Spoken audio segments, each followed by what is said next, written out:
evil as old as time spreads like a plague, corrupting the hearts of men.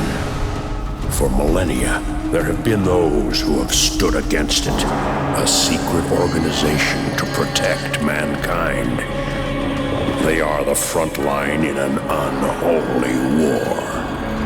They are the Darkwatch.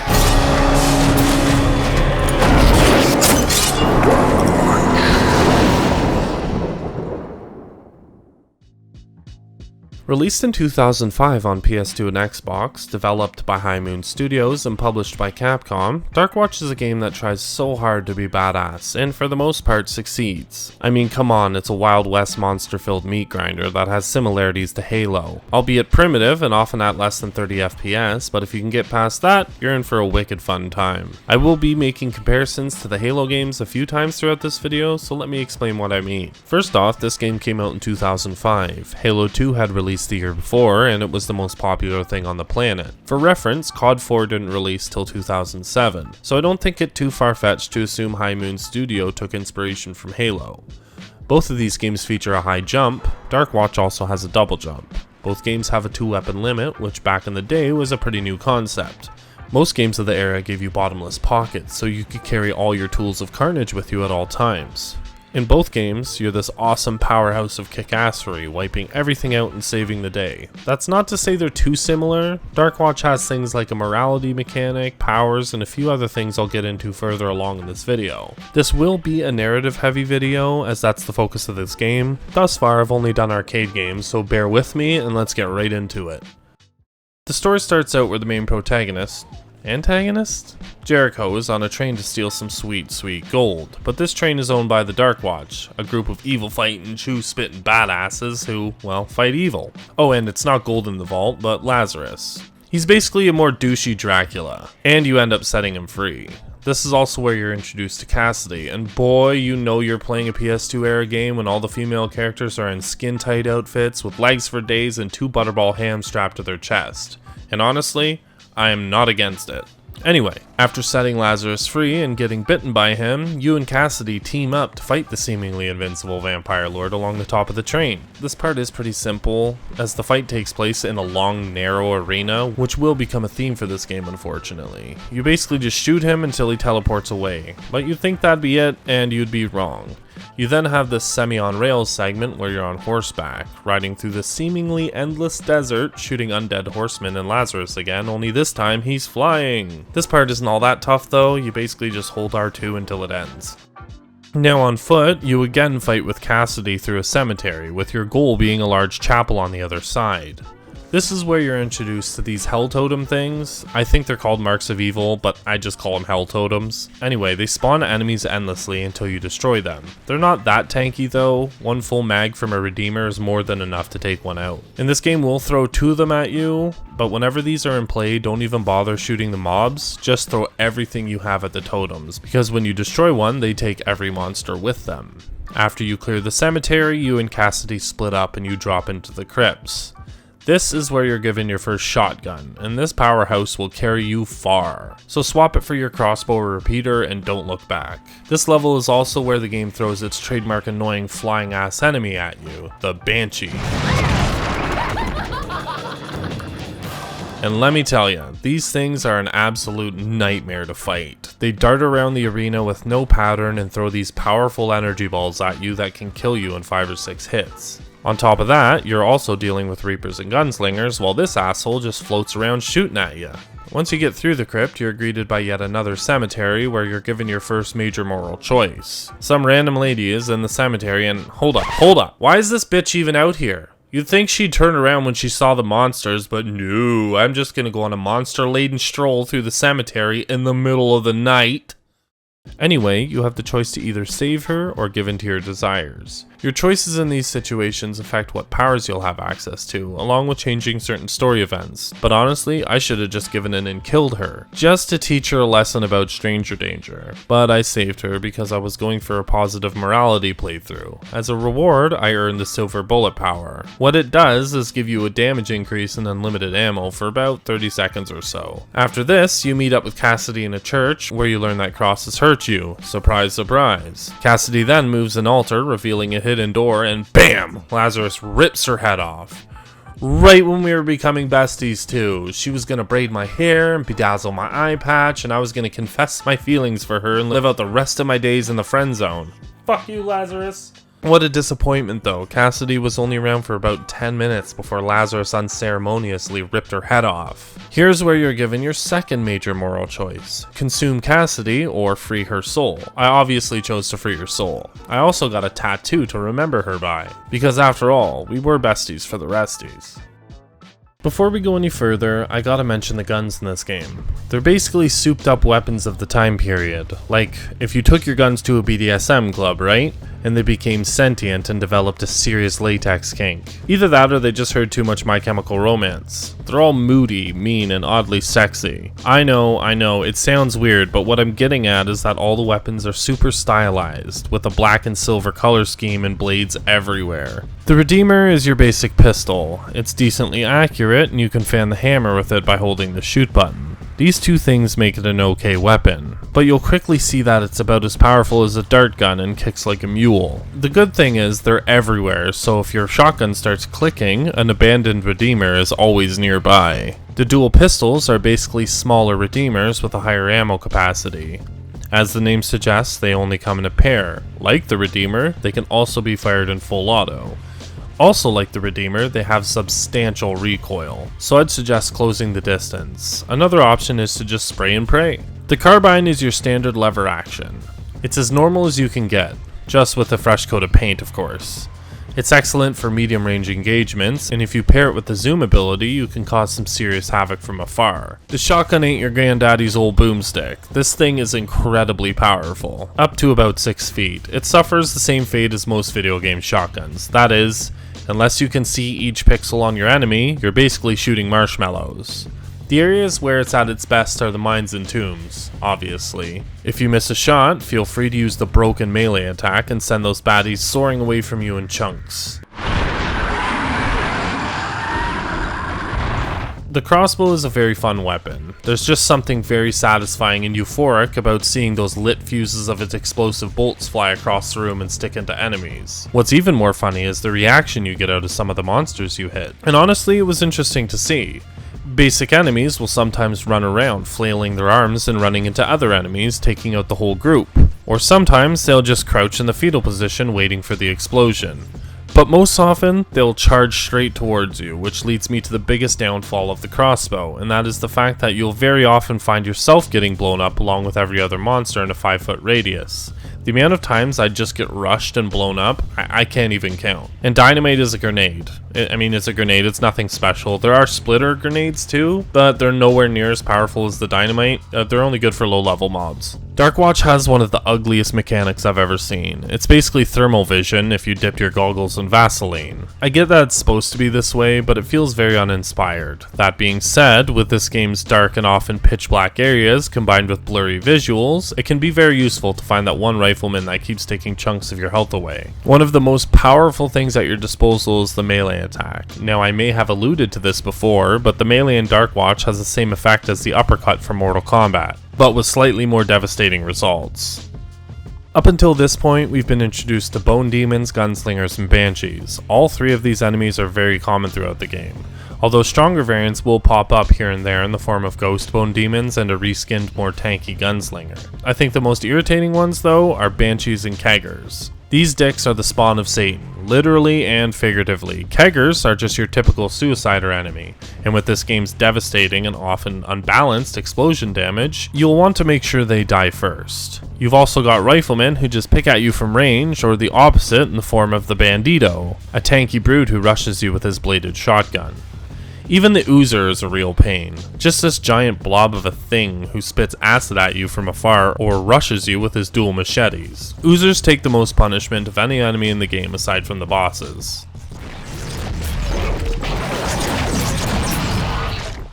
Okay, so back to the story. A bit after Cassidy McLeggums gets her head ripped off, you end up in the Devil's Belly Mine, a maze of dark corridors and tunnels dotted with large chambers where most of the heavy action takes place. Lazarus is also constantly talking in your ear like some irritating shoulder devil. Struggle if you must. It makes no difference. These levels are where you're introduced to tainted souls. These are minor morality checks. You can either send the victim to a peaceful reward or take its fading essence for your own. If you choose the good option out of the two, Lazarus will go off on another drunken rant about how we belong to him, a lot like your alcoholic divorced uncle. Your soul is mine, to toy with as I please. Fuck you, Lazarus. Honestly, at this point, I'm just choosing the good option to spite that oversized stork with fangs. After fighting your way through what seemed like an endless onslaught of bone demons, banshees, gunslingers, and keggers, you're greeted by what I can only describe as a naked Cassidy Force Ghost. Seriously, why is she in such a provocative position? And why is she naked? You know what? I'm not even going to question it anymore. She's a naked Force Ghost. After Cassidy's nude essence reveals the way out of the mines, you find yourself on a snow-covered mountain where the Darkwatch outpost is. And surprise, surprise, it's overrun. While not a lengthy section of the game, you mostly fight riflemen, which whittle your health down to nothing quickly if you let them. This is where you get your hands on the range rifle for the first time. Nothing better than a sniper rifle in close quarters, am I right? This level is also where the game throws one of its more irritating arena battles at you. You have to fight bone demons, riflemen, and a stronger variant of the gunslinger, which look less like zombie outlaws and more like corrupted Darkwatch members. And lastly, Banshees. Of course, Banshees. Your objective is simple: clear the area of evil, aka shoot everything that moves. Doing this opens a ghost door to the level's end, where you'll end up in a Darkwatch lab. This is a very small area, offering one moral choice and a tainted soul. It's also here where you find out the Darkwatch isn't all that good after all, and apparently Cassidy didn't know either. Oh, and she's now a disembodied voice talking my ear. Yep, she's my shoulder angel now. Nice job, Jericho. I knew there was a conscience in there.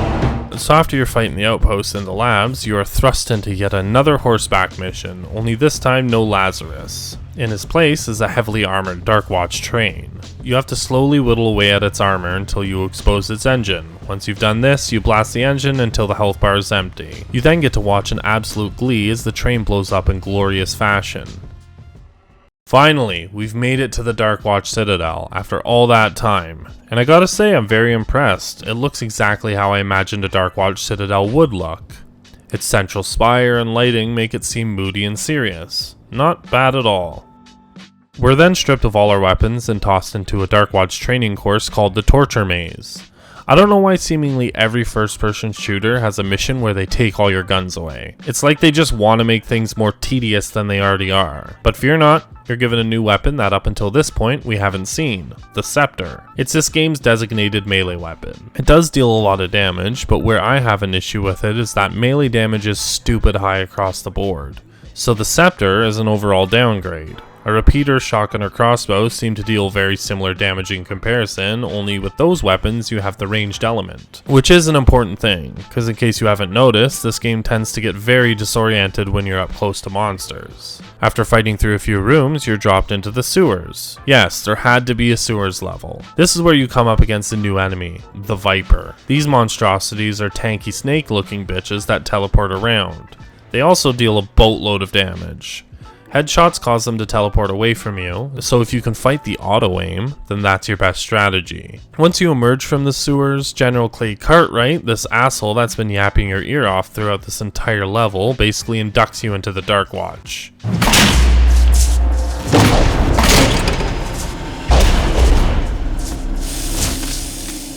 Burns like hellfire, doesn't it? I know why you're here, half-breed. And I know it was Cassidy Sharp that showed you the way. God rest her soul. You want to gun down Lazarus? Win back your soul? I'll give you the soldiers, I'll give you the bullets. Hell, I'll give you everything you need. Just never you forget, General Clay Cartwright is in charge. Now, let's make sure you know who's boss. Can I get a night to think about it? The general was kind of mean to me. Cue Batman suit up scene and we're officially a member of the Cool Kids Club.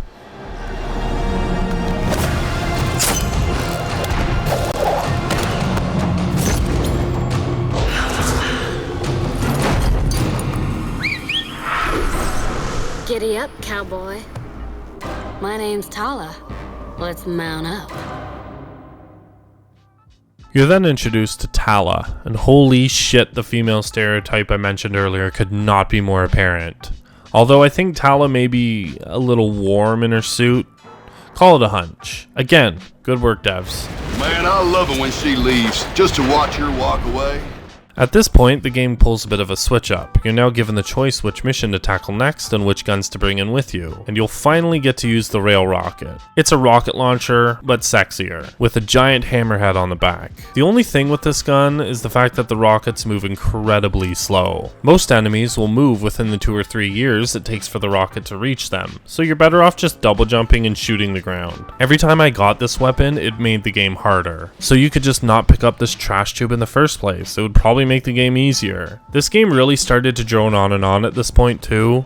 There isn't much to it other than constantly shooting waves of monsters in these dark and blurry environments. And I don't know if I've touched on this yet, but I've had to take long breaks every 30 minutes or so due to the headaches the sound design gave me. The door's cursed. We'll never get out of here unless we kill them all and destroy the marks of evil. It's like a dirt bike revving next to your head constantly, or monkeys having a dirty orgy right beside you.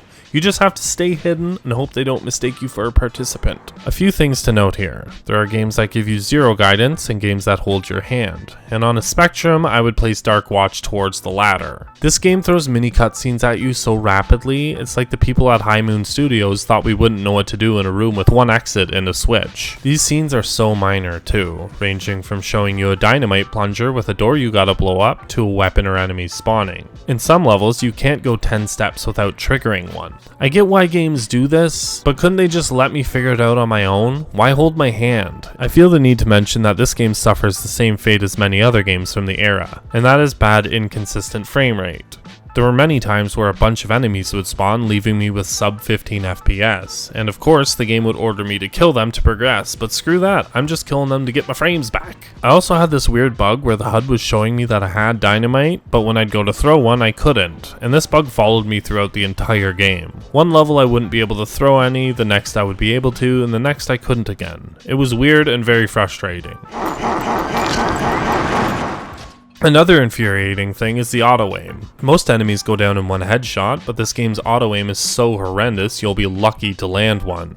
It straight up pulls your reticle away from your enemies, so a lot of the time I would just melee everything to death. This issue makes Banshees even more terrible. They float around erratically while throwing energy balls at you. So once you've finally fought the auto-aim to line up a good headshot, they throw an energy ball at you, which block your bullets. Every single time these floating ballet school rejects enter the fray, I have to set the controller down and contemplate whether or not I hate myself to endure. I do. There are some missions that take place during the day, which does add a level of challenge and late puzzle solving to the monotony, but with this game's already unforgiving difficulty and cheap deaths, these missions became a nuisance, and I was glad when they were over. Eventually, and I mean eventually, you reach Hangtown, and this level is where it becomes undeniable. Tala is pretty fucked up. She kills a whole whack of innocent people in a church while we're out fighting the undead. Equality much? After your romp through Hangtown, you and the Colonel have it out, for some reason. The game never really tells us why, and I'm still confused about it. Then Tala shows up to console you. What follows is just odd. You and Tala get down to some sticky, gross vampire premaritals on a roof next to a giant skull-shaped rock.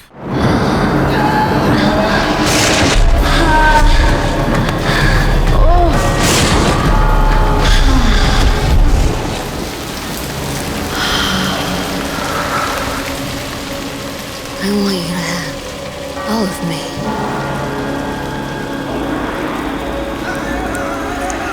Take all of me. Yes! Yes! Yes! Honestly, the entire scene is just weird. Wait, weren't we just running around in a giant shootout wearing skin-tight leather outfits all night?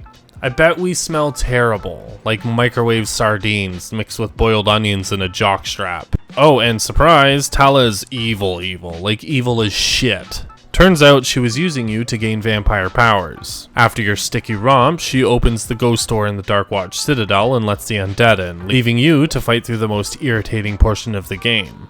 Don't stick your dick in crazy, kids. Your objective is simple, close the ghost door, but between it and you are loads of powerful enemies. This is an extreme difficulty spike, and I died more on this level than I had through the entire game combined. Almost all the enemies are the beefcake versions of the basic enemies. Then this game throws them all at you all at once. All my gripes about the game came right to the surface here. It's all close quarters, so you'd think a shotty is best. But the auto-aim pulls your reticle all over the place, and missing that first shot more often than not leads to a quick death.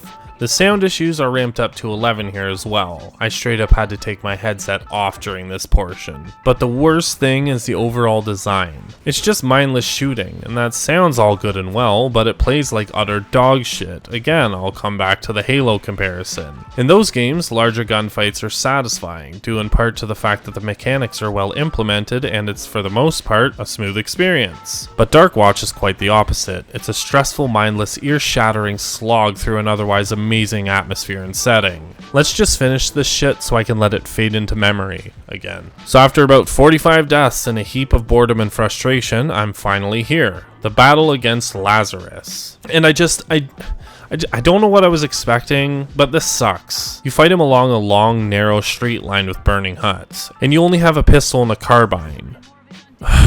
Just shoot me. He flies after you until you hit him down to 75% health, then he just kinda sits at the end like an asshole while you fight off his minions. But you gotta focus on him as that's the only way to progress the fight. Repeat this 3 more times and voila, we've killed Lazarus and finished the game. Fuck you, Lazarus! We walk up to Lazarus's corpse and we're given a moral choice, end the Curse of the West or become the new Vampire King. I just mashed X as I didn't really give a shit at this point. But as we're about to do our thing, that bitch Tala shows up and I guess steals his essence? I don't really know. She kind of just landed, talked shit, and then flew away. I don't know what she did. Just when I thought I was done. Now I gotta kill Miss Tits too? Fuck it. I'm sick of this bitch dragging this out. I just want to see the credits.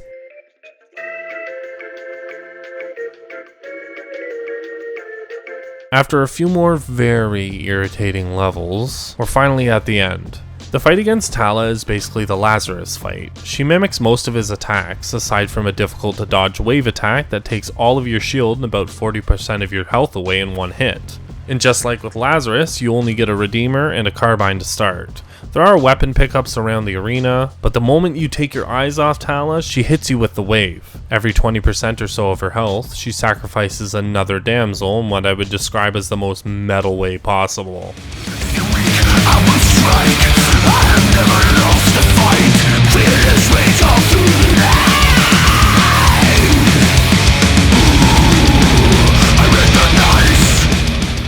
And for some reason, while I was fighting the boss, Cassidy was just talking shit in my ear the whole time.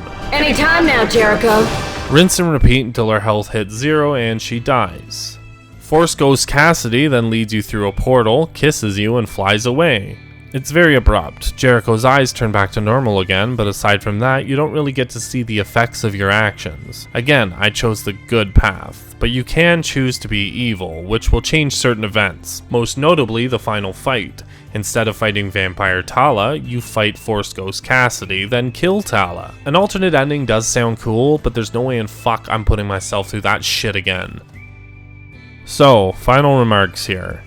With an interesting setting and plot, along with a morality system, cool weapons and abilities, mostly, Darkwatch was truly ahead of its time, but that's not saying much when all these great ideas are as poorly implemented as they are here. I felt like every time I was having fun, something would happen and take me out of the action and piss me off. And as the game went on, it became more and more stale. About halfway through, I found myself just rushing through the game just to complete it. The setting is wicked, but the environments became very dull after the first few missions. And that auto-aim, geez, I've yet to find a worse implementation of the mechanic.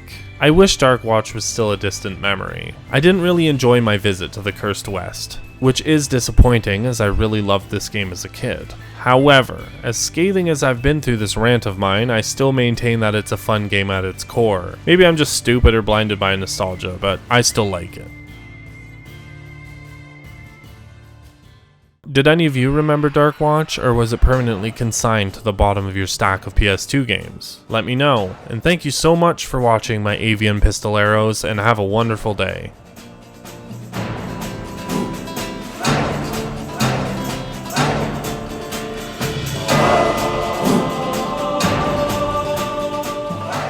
Anyway, you have the choice to either save her or give into your Anyway, you have the choice to either save her or give in to your desire.